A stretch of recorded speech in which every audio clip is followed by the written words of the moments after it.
ఓం గణేశాయ నమః. హలో అందరికీ. వినాయక చవితి వస్తుందనగానే చాలా హడావుడి ఉండేది మా చిన్నప్పట్లో.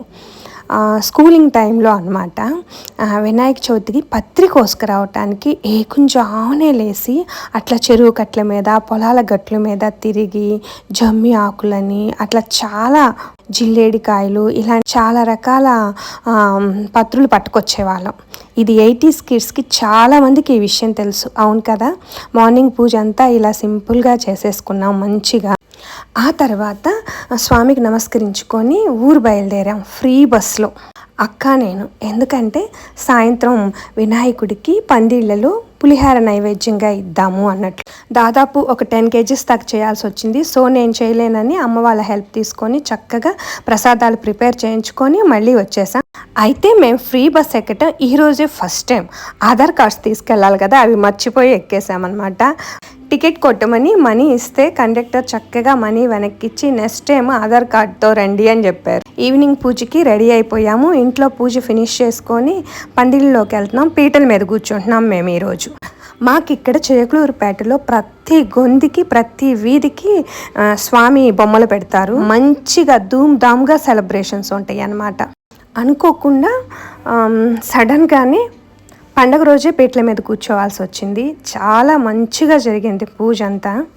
గత 5 ఏళ్ల నుంచి మా ఇంటి ముందే స్వామి విగ్రహం పెడుతున్నాము. పూజ చాలా చాలా మంచిగా జరిగింది. అయితే లడ్డూ పాట అనేది ఎక్కువ అమ్మ వాళ్ళ ఊర్లో పాడుతుంటామన్నమాట. అక్కడైతే నిమజ్జనానికి మంచి హడావుడి ఉంటుంది. సో వినాయక చవితి అనేది మేము అస్సలు మిస్ అవ్వము. పండుగ రోజున ఇక్కడ స్వామివారి కళ్యాణానికి కూడా కొంతమందిని పిలిచాము. చాలా బాగా కళ్యాణం చదువుతారు వాళ్ళు. దాదాపు ఒక 25 మంది దాకా లేడీస్ ఈ కళ్యాణం చదువుతూ ఉంటారు. కళ్యాణం అయిపోయినాక ఇలా పీటల మీద కూర్చున్న వాళ్ళ చేతుల మీదుగా స్వామివారికి తలంబ్రాలు పోపిస్తారు. చాలా అంటే చాలా మంచిగా ఉంటుంది. నేనైతే ఇలా కళ్యాణంలో పార్టిసిపేట్ చేయటం ఫస్ట్ టైం అన్నమాట. చాలా బాగా నచ్చింది నాకు. ఆ తలంబ్రాలు పోసినాక ఇలా ముత్తైదువులందరం హారతి ఇచ్చేసి ప్రదక్షిణలు చేసేసుకుంటాం.